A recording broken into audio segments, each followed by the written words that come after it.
24 दिसंबर 1999 Kathmandu airport. आज का ये दिन आने वाली 7 काली रातों का आमंत्रण था। दरअसल क्रिसमस की छुट्टियों के चलते नेपाल की सुंदरता को निहारकर अब पर्यटक घर जाने को बेसब्र थे। फ्लाइट IC 814 भी अपने इन यात्रियों को काठमांडू से दिल्ली छोड़ने के लिए उतनी ही उत्सुक थी। देखते ही देखते 176 लोग फ्लाइट में चढ़ जाते हैं।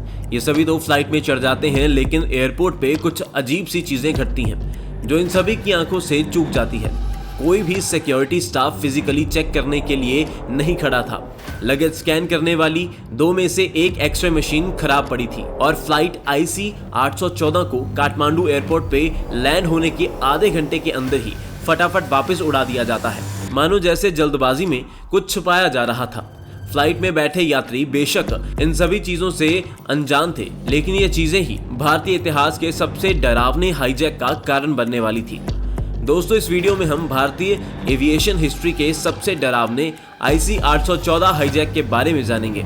हम जानेंगे कि कैसे पाकिस्तान के आतंकियों ने 2 घंटे के सफर को 7 दर्दनाक रातों में बदल दिया। साथ ही इन आतंकियों ने भारत सरकार से कौन सी ऐसी डिमांड्स पूरी करवाई जिसका खामियाजा हमें पुलवामा और उरी अटैक के रूप में आज तक भुगतना पड़ रहा है, और भारत सरकार की वो कौन सी गलतियां थी जिस कारण उन्हें इन आतंकियों की शर्तों के आगे झुकना पड़ा।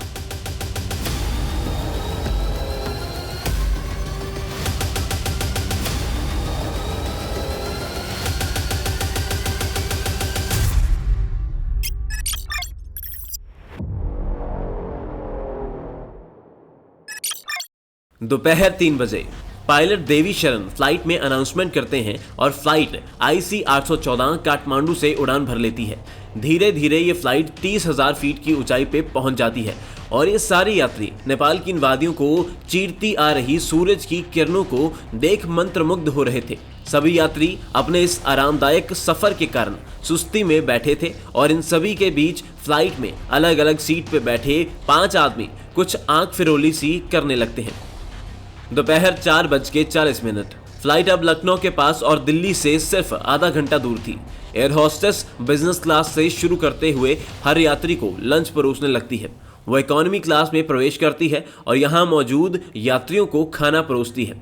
तभी एक आदमी के हाथ से खाना उसके साथ बैठे आदमी पे गिर जाता है। इधर उनके बीच बहस शुरू हो जाती है और उधर फ्लाइट की अलग अलग सीट से 5 लोग उठते हैं और अपने बैग खोलने लगते हैं। इधर एयर होस्टेस उन 2 आदमियों की लड़ाई को सुलझाने की कोशिश करती है और उधर वो 5 आदमी अपने बैग खोलने के बाद उसमें से और कुछ नहीं बल्कि AK-47 निकालते हैं। एक हाथ में बंदूक और दूसरे में हैंड ग्रेनेड पकड़ ये आतंकी अपने मुंह पे मास्क लगा फाइट में हाईजैक का शोर मचा देते हैं। कोई कुछ समझ पाता या करता उससे पहले ही ये अपनी बंदूक यात्रियों की तरफ तान देते हैं और धमकी देते हैं कि कोई भी अपनी जगह से हिला तो ऐसा धमाका करेंगे कि तुम्हारे घर वालों को तुम्हारी हड्डियां भी नसीब नहीं होंगी। सारे यात्रियों को डराने के बाद एक आतंकी कॉकपिट की तरफ चलने लगता है और वहां घुसते ही अपनी बंदूक का बट को पायलट राजेंद्र कुमार की गर्दन पे मारता है और फिर बंदूक पायलट देवी शरण की गर्दन पे लगा के कहता है, फ्लाइट को तुरंत पाकिस्तान की तरफ मोड़। दोस्तों, अभी और इसी पल से ये फ्लाइट उस मौत के कुएं की तरफ रुख मोड़ लेती है जहां से किसी का भी जिंदा बचना लगभग नामुमकिन सा हो जाता है। वीडियो में आगे बढ़ने से पहले इन आतंकियों के बारे में फटाफट जान लेते हैं। दरअसल ये आतंकी पाकिस्तान बेस्ड हरकत उल मुजाहिदीन के आतंकी थे। इस संगठन का जन्म 1985 में हुआ था और इसका मुख्य काम कश्मीर में उग्रवादियों को ट्रेनिंग और फंडिंग करने के साथ कश्मीर में आतंक फैलाने का है, ताकि कश्मीर में अशांति की आग लगातार जलती रहे। इस संगठन ने 1994 से 1999 तक हमारे 100 से भी ज्यादा फौजी भाइयों का खून बहाया था और इसी कारण इस संगठन के कई खूंखार आतंकी फौज ने कश्मीर में गिरफ्तार कर रखे थे। आज ये आतंकी अपने इन्हीं साथियों को जेल से निकलवाने के लिए हाईजैकिंग करके बैठे थे और मेन आतंकी जिसे ये छुड़वाना चाहते थे उसका नाम था मौलाना मसूद अजहर। अजहर वही आतंकी है जिसने भारत को दुनिया के नक्शे से मिटाने की धमकी खुलेआम दे रखी थी। अब आतंकियों का चीफ इब्राहिम अख्तर कॉकपिट में घुस जैसे ही पायलट शरण को फ्लाइट पाकिस्तान की तरफ मोड़ने को कहता है, उसी पल से फ्लाइट लखनऊ से पाकिस्तान की तरफ रुख कर लेती है और ये खबर अब इंडियन एटीसी यानी एयर ट्रैफिक कंट्रोल तक भी पहुंच जाती है। एटीसी में ये खबर सुन भगदड़ मच जाती है और वो बिना कोई देरी किए इस खबर को दिल्ली में सेंट्रल गवर्नमेंट के क्राइसिस मैनेजमेंट ग्रुप तक भी पहुंचा देते हैं। लेकिन क्राइसिस मैनेजमेंट ग्रुप इस सिचुएशन की गंभीरता को नहीं समझ पाता और उनकी तैयारियों में इतनी कमियां थी कि वो सब कुछ देख आप दंग रह जाएंगे। शाम 6:44 फ्लाइट पाकिस्तान की तरफ जा रही थी और शरण अपनी चतुराई का इस्तेमाल कर आतंकियों से कहते हैं कि फ्यूल बहुत कम है और अगर हमने अभी रिफ्यूल नहीं किया तो तुम अपनी मांगे मनवाना तो दूर कभी पाकिस्तान भी नहीं पहुंच पाओगे। शरण का तर्क सुन आतंकी भी मजबूर हो जाते हैं और फ्लाइट को अमृतसर में उतार दिया जाता है। शरण ये खबर इंडियन एटीसी को भी बता देते हैं और यहाँ से ये खबर क्राइसिस मैनेजमेंट ग्रुप के हेड प्रभात कुमार को भी बता दी जाती है। प्रभात सिचुएशन को अपने तरीके से संभालते हैं। वो आतंकियों को बातों में उलझा के जितना हो सके उतनी देर यहाँ रोक कर नेगोशिएट करने की कोशिश करते हैं। वहीं दूसरी तरफ एनएसजी चीफ प्रभात से कहते हैं कि एनएसजी को इसमें इन्वॉल्व किया जाए। प्रभात जो एक नौकरशाह थे वो ऑपरेशन जैसी बात में इतना कॉन्फिडेंस नहीं दिखाते। एनएसजी चीफ के बार बार आग्रह करने पर प्रभात आखिर मान तो जाते हैं, लेकिन तब तक प्लेन को अमृतसर में लैंड हुए 1 घंटा हो चला था। अब 1 घंटे बाद एनएसजी को अमृतसर निकलने के ऑर्डर्स मिलते तो हैं, लेकिन ये डिले ही आतंकियों की जीत और भारत की हार का फैसला करने वाला था। 7:45 फ्लाइट को अमृतसर में उतरे 1 घंटा हो चला था, इसलिए आतंकियों ने शरण पे लगातार दबाव बना रखा था कि अगर जल्दी से रिफ्यूलिंग नहीं हुई तो हम लोगों को मारना शुरू कर देंगे। पिछले 1 घंटे में रिफ्यूलिंग नहीं की गई थी, इसी कारण आतंकी एक यात्री सतनाम सिंह को तो पहले ही चाकू मारकर जख्मी कर चुके थे।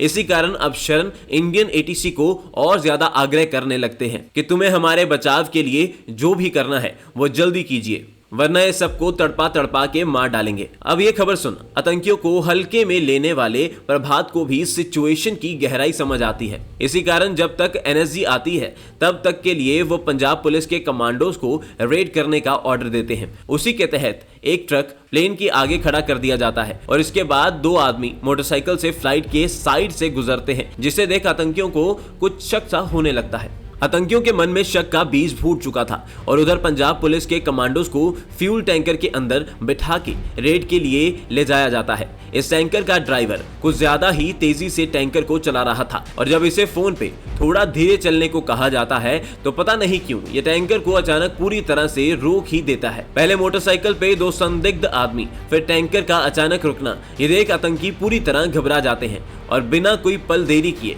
शरण से गुस्से में कहते हैं, भाड़ में गई तेरी रिफ्यूलिंग। अगर जहाज 30 सेकंड में नहीं उड़ा तो तू और ये सारे लोग एक झटके में मारे जाएंगे। इधर एनएसजी अमृतसर पहुंच जाती है और अपने तामझाम के साथ प्लेन की तरफ आगे बढ़ने लगती है। एनएसजी पूरे फुल प्रूफ प्लान के साथ रेड करके सारे हॉस्टेजेस को सही सलामत छुड़ा सकती है और वो जहाज से बस कुछ ही मीटर दूर थी, लेकिन जहाज भी बिजली की गति के साथ रनवे पे भाग रहा था। एनएसजी जहाज को पकड़ती उससे पहले ही 7:50 पे सामने खड़े ट्रक से बाल बाल बचते हुए जहाज अमृतसर से टेक ऑफ कर जाता है और प्रभात की लैक ऑफ प्लानिंग के कारण आतंकियों को घर दबोचने का मौका हाथ से फिसल जाता है। बस ये गलती भारत सरकार की बदनामी और हर भारतीय को आज तक दर्द देने के लिए काफी साबित होती है। देखने में लग रहा था कि अब यात्रियों के लिए सबसे ज्यादा डरावनी बात यह है कि वो पाकिस्तान जा रहे हैं, लेकिन हकीकत ये थी कि पाकिस्तान में उतरने से पहले भी कुछ ऐसा घटता है जिसने सभी हॉस्टेजेस की जान हलक में अटका दी थी। रात 8:07 अमृतसर से उड़ान भरने के बाद से ही शरण लगातार पाकिस्तान एटीसी को रिक्वेस्ट कर रहे थे कि उन्हें लैंड करने की परमिशन दी जाए, लेकिन पाकिस्तान इस हाईजैक के पीछे अपना नाम नहीं लगवाना चाहता था, इसलिए वो लैंड करने की परमिशन लगातार डिनाई कर रहा था। शरण जहाज को जबरदस्ती पाकिस्तान एयर स्पेस में घुसा देते हैं और अब लाहौर की तरफ ले जाने लगते हैं।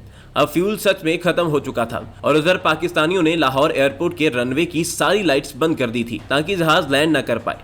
अब शरण के सामने 2 ऑप्शन थे, या तो फ्यूल खत्म होने पर अपनी मौत को स्वीकार करे या फिर थोड़ी हिम्मत दिखा जहाज को कहीं लैंड करा दे। शुरू से यात्रियों की फिक्र करने वाले शरण दूसरा विकल्प चुनते हैं। उन्हें दूर से एक हाईवे की लाइट दिखती है और वो जहाज को उस पर उतारने लगते हैं। साथ ही वो पाकिस्तानी एटीसी को मैसेज भेजते रहते हैं कि हम क्रैश लैंड कर जाएंगे, जब पाकिस्तानियों को लगता है बात सच में बिगड़ सकती है तो वो फाइनली रनवे की लाइट्स ऑन कर देते हैं और शरण हाईवे पे मौजूद गाड़ियों पे टकराने से एक ही पल पहले जहाज को फिर हवा में उड़ा देते हैं और अंत में लाहौर एयरपोर्ट पे जहाज उतर जाता है। पाकिस्तान खुद की अच्छी छवि दिखाने के लिए तुरंत जहाज को कमांडो से घेर लेता है और आतंकियों से कहता है कि कम से कम बुजुर्गों और बच्चों को तो रिहा कर दो। दूसरी तरफ अटल बिहारी वाजपेयी अपने ऑफिसर्स की लापरवाही से बेहद मायूस थे और इस बार वो बिना कोई देरी किए पाकिस्तान में मौजूद इंडियन हाई कमिश्नर जी पार्थसारथी को तुरंत नेगोशिएट करने के लिए कहते हैं।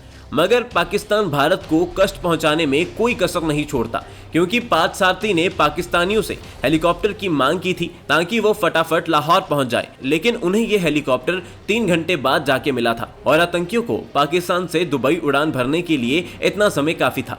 25 दिसंबर सुबह 3 बजे लाहौर में 3 घंटे रिफ्यूलिंग करके जहाज अब अल मिन्हद एयरवेज पे लैंड कर जाता है और दुबई के साथ अच्छे रिश्ते होने के कारण भारत उम्मीद कर रहा था कि शायद उन्हें कमांडो स्ट्राइक करने का मौका मिल जाए, लेकिन दुबई की हुकूमत इसके लिए साफ इनकार कर देती है। दूसरी तरफ जहाज के अंदर यात्रियों की हालत भी कुछ ठीक नहीं थी।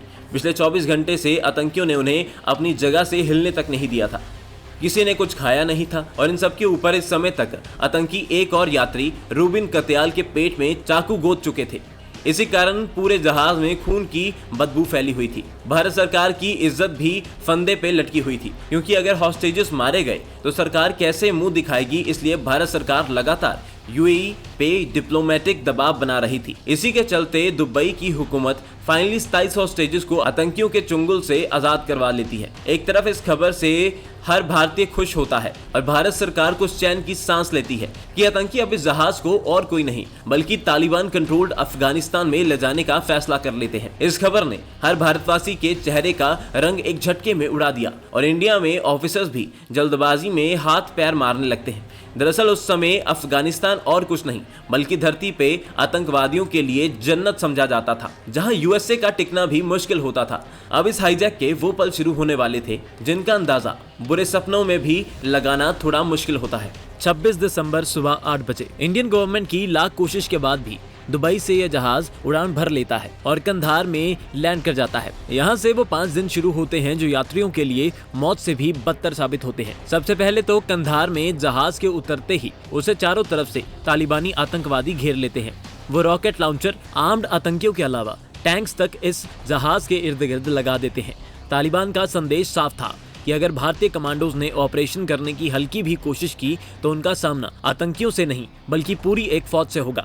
ऑपरेशन का विकल्प पूरी तरह खारिज करने के बाद अब इंडियन गवर्नमेंट नेगोशिएट करना ही सही समझती है और इसके लिए भारत सरकार के सबसे बेस्ट 4 ऑफिसर्स को चुना जाता है और इसका नेतृत्व अजीत डोभाल कर रहे थे। कंधार पहुंचते ही डोभाल इन आतंकियों की डिमांड सुनते हैं तो उनके पैरों तले मानो धरती ही खिसक जाती है। आतंकियों ने पूरे 1650 करोड़ रुपए के साथ 1 या 2 नहीं बल्कि भारतीय जेलों में बंद 36 खूंखार आतंकियों की रिहाई की मांग रखी थी। ये ऐसी डिमांड्स थी जो भारत सरकार चाह के भी पूरी नहीं कर सकती थी। यहाँ से भारत सरकार को अमृतसर में हुई अपनी गलती का पछतावा शुरू होता है, क्योंकि एक तरफ आतंकियों की डिमांड्स पूरी नहीं हुई तो सारे यात्री मारे जाएंगे और दूसरी तरफ भारत में लोग लगातार सरकार के विरोध में धरने दे रहे थे। ये सब तो फिर भी सहा जा सकता था, क्योंकि यात्रियों के साथ जो जहाज में हो रहा था वो किसी नर्क में रहने से कम नहीं था। ये नेगोशिएशंस 5 दिन तक चलती है और आतंकियों ने यात्रियों की आंखों पे पट्टी लगा नीचे मुंह करके बैठने का हुक्म दे रखा था। वॉशरूम की बुरी हालत थी और खाना तो इन्हें पूरे दिन में मुश्किल से एक बार नसीब हो रहा था। इन सब के ऊपर जो हर थोड़ी देर में आतंकवादी मारने की धमकी दे रहे थे, उससे यात्री जिस तरह से मानसिक तौर पे टूट चुके थे उसका तो कोई हिसाब ही नहीं था। लेकिन अब जो हुआ उसने तो कभी ना भरने वाला जख्म ही दे दिया। दरअसल हर बढ़ते दिन के साथ सरकार पे दबाव बढ़ता जा रहा था और इसी कारण कंधार में मौजूद डोभाल को भी फटाफट इस समस्या से निजात पाने को भी कहा जाता है। कूटनीति के बादशाह कहे जाने वाले डोभाल कैसे भी कर आतंकियों को 36 नहीं बल्कि 3 आतंकियों की रिहाई के बदले यात्रियों को छोड़ने के लिए मना लेते हैं। अब फाइनली नेगोशिएशंस एक नतीजे पे पहुंच जाती है, लेकिन उस समय किसी को अंदाजा नहीं था ये तीनों आतंकियों को रिहा करना भारत को आज तक एक कांटे की तरह चुभेगा। ये तीनों आतंकी अहमद उमार सईद शेख, मुश्ताक अहमद जरगर और मौलाना मसूद अजहर थे। अगर बात करें कि इन्हें आखिर गिरफ्तार ही क्यों किया गया था, तो अहमद उमार ने तो 1994 में 4 फॉरेन टूरिस्ट को दिल्ली में किडनैप कर सरकार से अपनी आतंकी साथियों को छुड़वाने की कोशिश की थी, लेकिन इसकी ये कोशिश नाकामयाब रही थी और तब से ये जेल में सड़ रहा था। मुश्ताक की बात करें तो उसने काफी कम समय में करीब 30 लोगों की हत्या की थी, जिसमें कुछ हाई रैंकिंग ऑफिशियल्स भी शामिल थे। वही मसूद अजहर पाकिस्तान से कश्मीर में कई साल आतंक फैलाने के बाद 1994 में भारत आया था और यहाँ आके इसने कश्मीर घूमने आए कुछ टूरिस्ट को टॉर्चर किया था और तब इसे आर्मी ने गिरफ्तार कर लिया था। ये तो बात हुई कि ये जेल में कैसे गए, लेकिन जो इन्होंने जेल से बाहर निकल के किया वो इससे भी डरावना था। अहमद उमार ने जेल से रिहा होने के बाद साल 2002 में अमेरिकन पत्रकार डैनियल पियल की गर्दन रौंदकर हत्या की थी। साथ ही ये वही आतंकी है जिसने 26/11 मुंबई हमले के दिन आतंकियों को फोन पे लगातार गाइड किया था। मुश्ताक अहमद जरगर ने जेल से निकलकर अल उमार मुजाहिदीन नाम के आतंकी संगठन की शुरुआत की। ये संगठन खालिस्तानी दंगों को हवा देने और कश्मीर में आतंकी हमले करने में सबसे आगे रहता है। इसी संगठन ने 2019 में हमारे 5 CRPF जवानों की जान ले ली थी। इसी दहशत के चलते 2022 में भारत सरकार ने जरगर को वांटेड टेररिस्ट की सूची में डाल दिया था। ये सब कम थे कि मौलाना मसूद अजहर ने तो जेल से निकल भारत को खून के आंसू रुलाने की ही कसम खा ली थी। सबसे पहले वो साल 2000 में जैश-ए-मोहम्मद आतंकी संगठन को जन्म देता है और फिर अजहर के नेतृत्व में ही जैश-ए-मोहम्मद ने 14 लोगों को मारने वाले 2001 के पार्लियामेंट अटैक, 40 CRPF जवानों को मारने वाला 2016 का उरी अटैक, 2019 में 17 फौजियों को मारने वाला पुलवामा अटैक और इन सब के ऊपर 174 लोगों की जान लेने वाला 26/11 को अंजाम दिया।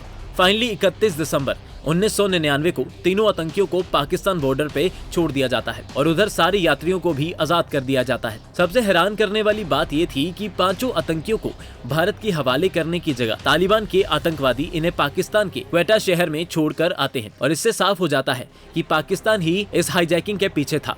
हाईजैकिंग के कुछ सालों बाद अजीत डोभाल ने भी खुलासा किया कि वो ISI की ही सपोर्ट थी, जिसके कारण ये आतंकी अपना मकसद पूरा कर पाए। दोस्तों, कुछ इस तरह हमारी सरकार की कमजोर तैयारियों के कारण हमें आतंकियों के सामने झुकना पड़ा, लेकिन इस हाईजैक से एक बात ये बेहतर हुई कि इसके बाद आज तक भारत की कोई भी फ्लाइट हाईजैक नहीं हुई है और इन 5 आतंकियों का चीफ इब्राहिम अख्तर भी साल 2022 में पाकिस्तान में अज्ञात लोगों के द्वारा मौत के घाट उतार दिया गया था। दोस्तों, आप कमेंट सेक्शन में हमें बताइए कि क्या इंडियन अथॉरिटीज को 1994 में ही जब ये आतंकवादी पकड़े गए थे तभी मौत के घाट उतार देना चाहिए था ताकि हाईजैक जैसी कोई प्रॉब्लम ही नहीं आती, या फिर उनको जेल में बंद रखना ही सही निर्णय था? आप इसका जवाब हमें कमेंट सेक्शन में जरूर दीजिएगा। बाकी अगर आपको नहीं पता 26/11 का हमला कैसे प्लान हुआ था और कैसे इतनी सारी प्लानिंग के बावजूद भी NSG के सामने 26/11 के आतंकियों का रोना निकल गया था, तो ये लेफ्ट वाली वीडियो पे क्लिक करके जरूर चेक कीजिएगा। जय हिंद।